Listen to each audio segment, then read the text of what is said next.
কাঠচাপা বর্তমানে বেশ ফেমাস একটি গাছ। বর্তমানে এর প্রচুর ভ্যারাইটি পাওয়া যায়। বেশ সুগন্ধি একটি ফুল, মানে সারা বছর আপনার ছাদ বাগানে একটা সুগন্ধি পেতে গেলে অবশ্যই আপনাকে কাঠচাপা অ্যাড করতে হবে। আর তার সঙ্গে সঙ্গে কালারের তো একদম শেষ নেই, প্রচুর ধরনের কালারের পাওয়া যায়। তার সঙ্গে সঙ্গে প্রচুর ইম্পোর্টেড ভ্যারাইটিও রয়েছে, আর কিছু আমাদের এখানকার লোকাল ভ্যারাইটিও রয়েছে। তো যেটায় থাক গাছ কিন্তু দুর্দান্ত হয়ে থাকে এই সমস্ত গাছগুলি। তো যেটা আপনি ক্রয় করবেন সঠিক সুস্বাস্থ্যবান গাছ দেখে আপনাকে ক্রয় করতে হবে। তো আজকে এই সমস্ত কাঠচাপা নিয়ে প্রচুর সমস্যা রয়েছে। প্রচুর মানুষে জানে যে এই সমস্ত কাঠচাপা অনেকের কাছে ফুল আসছে না, অনেকে কাটিং থেকে চারা তৈরি করতে পারছে না, আবার অনেকে গাছ কিভাবে লাগাবো তা ঠিক বুঝতে পারে না, সঠিক মাটির মিশ্রণ না হওয়ার অনেকের কাছে গোড়া পচে যাচ্ছে। এই সমস্ত সমস্যাগুলো নিয়ে আজকের এই ভিডিওটি এ টু জেড সমস্ত পরিচর্যা থাকবে শুরু থেকে। সবার প্রথমে আসে চারা ক্রয় করা। দেখুন, এই সমস্ত চারাগুলি ক্রয় করতে গেলে সবসময়ের জন্য আপনাকে হেলদি গাছ নিতে হবে, একদম সেট গাছ দেখে ক্রয় করতে হবে। আর তার সঙ্গে সঙ্গে অবশ্যই দেখবেন এক ধরনের গাছ পাওয়া যায় যেগুলি বাইরে থেকে ইম্পোর্টেড হয়, যে সমস্ত গাছগুলি গোড়াতে একটু মাটি দিয়ে প্যাকেটিং করা থাকে, সেখানে শিকড় বেরিয়ে গেছে, নতুন ডাল বেরিয়েছে। এই সমস্ত গাছগুলি কিন্তু অন্তত 10টা লাগলে 2-4টা কেটে যাওয়ার সম্ভাবনা থাকে। ঠিক আছে, তাই একটু বুঝে সবসময় যেন সেট গাছ নেওয়ার চেষ্টা করবেন। 2 নম্বর যে বিষয়টি রয়েছে সেটা হচ্ছে আপনার যে এই গাছের দাম কিন্তু বিভিন্ন জায়গায় বিভিন্ন রকম হয়ে থাকে অনেকের কাছে, কারণ এই গাছটি এমন একটি গাছ যেটা মোটামুটি যে কোনো একটা গাছ থেকে যে অনেকগুলো কাটিং তৈরি হবে এমনটা কিন্তু হয় না চট করে। কিছু ভ্যারাইটি রয়েছে যেগুলি মানে প্রচুর কাটিং হয়, ইজি গাছ, ইজি কাটিং খুব তাড়াতাড়ি হয়েছে। আবার কিছু ভ্যারাইটি রয়েছে চট করে ডালও পাওয়া যায় না, এর কাটিংও করা যায় না। তাই যাদেরকে ডাল পাওয়া যায় না, কাটিং করা যায় না, সেই সমস্ত গাছগুলির দামটা স্বাভাবিকভাবে বেশি। যেমন একটা রেড ভ্যারাইটি রয়েছে, একটা পিঙ্কের মধ্যে একটা পিঙ্ক রেড মিক্স হয়ে একটা ভ্যারাইটি রয়েছে। ঠিক আছে, ইয়েলো ভ্যারাইটি রয়েছে, ইয়েলো রয়েছে ভেরিকেটের মোটামুটি 1000 টাকার নিচে পাওয়াই যায় না। ঠিক আছে, ইয়েলো থেকে শুরু করে বাকি সব 700, 800, 1000 এইরকম দাম থাকে। তো বিভিন্ন দামের হয়ে থাকে এই সমস্ত গাছগুলি। তো দামের বিষয়ে কিছু বলার নেই। ঠিক আছে, এবার আসি গাছের মাটির মিশ্রণ। দেখুন, মাটির মিশ্রণটা খুব সহজ, একটা মাটির মিশ্রণ নিতে হবে। এই সমস্ত গাছগুলি সাধারণত অনেকটা বড় হয়ে থাকে, মাটিতে লাগিয়ে দিলে এরা কত বড় হবে সেটা আপনি বুঝে উঠতে পারবেন, অনেক বড় হয়।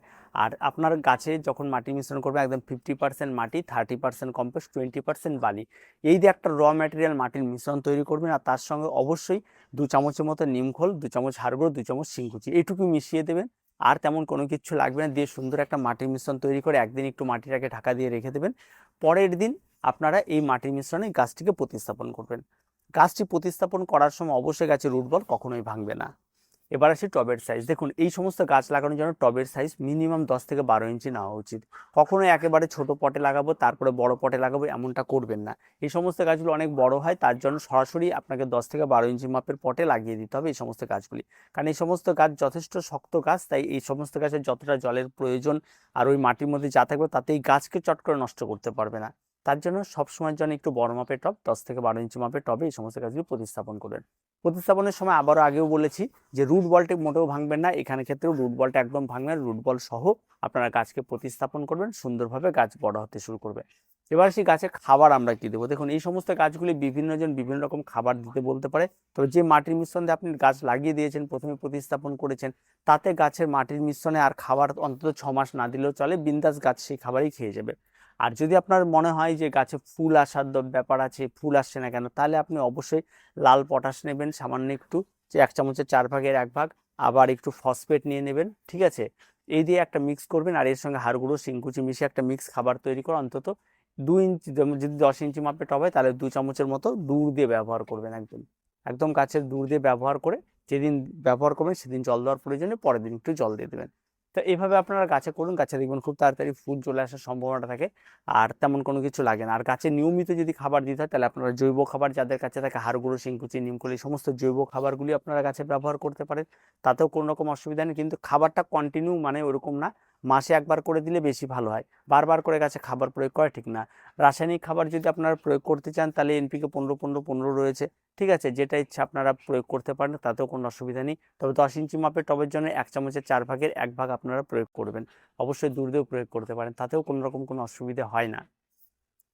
এবার আসি গাছের রোগ পোকামাকড়। দেখুন, গাছ লাগিয়ে দিলে গাছের রোগ পোকামাকড় থাকবেই, যে কোনো গাছে। এই সমস্ত গাছে যে রোগ পোকামাকড়টি দেখা যায় সেটা সাধারণত দেখা যায় মাকড়ের আক্রমণ, মিলিবাগের আক্রমণ, আর একটা ফাঙ্গালের আক্রমণ দেখা যায়। ফাঙ্গালের আক্রমণের জন্য আপনি সাব বা ব্যাবিস্টিন যে কোনো একটা কিছু রেখে দেবেন, ওটা নিয়মিত মানে মাসে একবার বা যখন সমস্যা দেখা দেবে একটু স্প্রে করে দেবেন, তাতেই হবে।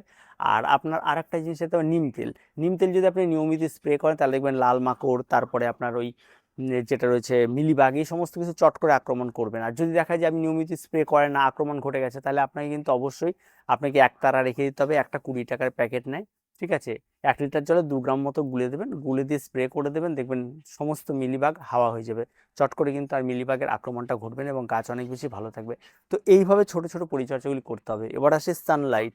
এই সমস্ত গাছগুলির জন্য সারা দিন সূর্যালোক লাগে এমন জায়গাতে রাখতে হবে। যদি কেউ মনে করে আমার কাছে 2 ঘন্টা রোদ লাগে, 2 ঘন্টা রোদেও হবে, হয়তো ফুলটা কম আসবে, ঠিক আছে, গাছের গ্রোথটা কম হবে, এই সমস্ত কিছু হবে। তাছাড়া 5 থেকে 6 ঘন্টা বা সারা দিন যদি রোদ লাগে, তাহলে সেখানে সবচেয়ে বেস্ট হয়ে থাকে এই সমস্ত গাছগুলি। তারপর যেটা রয়েছে জল। জল সত্যি কথা বলতে এই সমস্ত গাছগুলি জল খুব একটা বেশি পছন্দ করে না। মাটি যত ড্রাই ড্রাই থাকে ততটাই বেশি ভালো থাকে। আর চট করে জল যদি অভাব হয়ে গেলে গাছ মরে যাবে, এমনটা মোটেও হয় না এই সমস্ত গাছগুলি। গাছ বেশ শক্ত হার্ডি গাছ, আর গাছ অনেকটা বেশি ভালো থাকে। তাই চেষ্টা করবেন যে সকালে জল দিলে আবার বিকেলে এসে শুকিয়ে গেলে আবার জল দেওয়ার। বর্ষাকালে বারবার করে গাছে জল দেওয়ার প্রয়োজন নেই। যেদিন বৃষ্টি পড়বে সেদিন গাছে খাবার দেওয়ার কোনো প্রয়োজন নেই। এই ছোট ছোট বিষয়গুলিকে একটু মেনটেন করে চললে আপনার গাছ অনেক বেশি ভালো হয়ে উঠবে। আর এই সমস্ত গাছের যদি কাটিং থেকে চারা তৈরি করতে হয়, তাহলে এই সমস্ত গাছের চারা তৈরি করার জন্য আপনাকে এই সমস্ত গাছকে অন্তত ফেব্রুয়ারির শেষের দিকে আপনাকে প্রুনিং করতে হবে, এবং প্রুনিংয়ের ডালগুলোকে একটা নর্মাল র ম্যাটেরিয়াল মাটি, যেমন এই সমস্ত গাছের মাটির মিশ্রণ বললাম, শুধু হাড়গুঁড়ো শিংকুচি বাদ দিয়ে 50% মাটি, 30% কম্পোস্ট, 20% বালি, এই দিয়ে একটা মাটির মিশ্রণ তৈরি করবেন। মিশ্রণ তৈরি করে ছোট ছোট টব নেবেন, টবের মধ্যে এই যে ডালগুলি কাটিং করছে সেই ডালগুলিকে কেটে তার মধ্যে বসিয়ে মাটি দিয়ে একটু রেখে দেবেন। যদি মনে করেন গোড়াটা যে কাটবেন সেটা সমান করে কাটার চেষ্টা করবেন। কাটিং থেকে চারা তৈরি করতে গেলে মানে ক্রস করে কাটলে বেশি ভালো, ঠিক আছে, ক্রস করে বা যে কোনো যেটাই কাটবেন সেটা যেন সমান মাপে কাটে। আর তার সঙ্গে সঙ্গে অবশ্যই সেই জায়গাটাতে একটু যদি আপনি কাটিং এড লাগিয়ে দিতে পারেন, তাহলে রুট হরমোন যেটা তাড়াতাড়ি হয়। তবে হ্যাঁ, ওই অ্যালোভেরা এই সমস্ত কিছু লাগালে কিন্তু হবে না। কাটিং এড পাওয়া যায় কিনতে, যদি আপনি লাগিয়ে দেন তাহলে তাড়াতাড়ি রুটটা বেরিয়ে আসে। তো এই কাজগুলি আপনাকে করতে হবে, আর তেমন কোনো কঠিন কিচ্ছু নেই। খুব সহজ পরিচর্যার এই সমস্ত কাজগুলি, এগুলি যদি করতে পারেন তাহলে গাছ অনেক তাড়াতাড়ি ডেভেলপ করে। আর গাছের মানে রুটটাও খুব তাড়াতাড়ি বেরিয়ে আসে, এখান থেকে চারাও তৈরি হয়ে যায়। আর যেই গাছটি পুনিং করেছেন সেই গাছটি পুনিং করার সঙ্গে সঙ্গে গাছে খাবার প্রয়োগ করবেন, প্রয়োজনে রিপোর্টিং করবেন। অবশ্যই রিপোর্টিংটার ভীষণ প্রয়োজন থাকে এই ফেব্রুয়ারি মাস শেষের দিকে। রিপোর্টিং যদি না করেন তাহলে কিন্তু ডাল বেরোতে অনেকটা সময় নিয়ে নেবে। গাছের মাটিতে যদি খাবার ঠিকঠাক না থাকে অনেকটা সময় নিয়ে নেবে। তাই মাটিতে কিন্তু সেই সময় যেমন খাবার দিতে হবে, তার সঙ্গে সঙ্গে কিন্তু রিপোর্টিংটাও সেরে ফেলতে হবে, তবেই কিন্তু তাদের গাছে খুব তাড়াতাড়ি বাড়বে গাছগুলি এবং পরবর্তীতে ফুল দেবে। তবে এই ফুল কিন্তু আর একটা জিনিস মাথায় রাখতে হবে, এই ফুল কিন্তু একদিন ফুটেই শেষ হবে এমনটা নয়, অনেকটা লং টাইম ধরে এই সমস্ত গাছগুলিতে ফুল ফুটতে থাকবে। আর একটা সমস্যা হয়, বেশ কিছু ভ্যারাইটি রয়েছে যে ফুল আসার আগে আগে তার পাতা ঝরিয়ে ফেলে, আবার ফুল ফোটা শেষ হয়ে গেলে আবার পাতা নতুন গজিয়ে যায়। তো নিচের দিকের পাতা চট করে হলুদ হয়ে আসা বা ঝরে পড়া এই সমস্ত নিয়ে ভয় পাওয়ার কোনো কিছু নেই, প্যানিক করার কোনো কিছু নেই, একদম নর্মাল বিষয়। তো বিন্দাস থাকুন। এই সমস্ত কাজগুলি সবচেয়ে সহজ পরিচর্যার কাজ, প্রত্যেকে করতে পারবে। দেখা হচ্ছে পরবর্তী ভিডিওতে। প্রত্যেকে ভালো থাকবেন, প্রত্যেকে সুস্থ থাকবেন, চ্যানেলটিকে সাবস্ক্রাইব করে রাখবেন।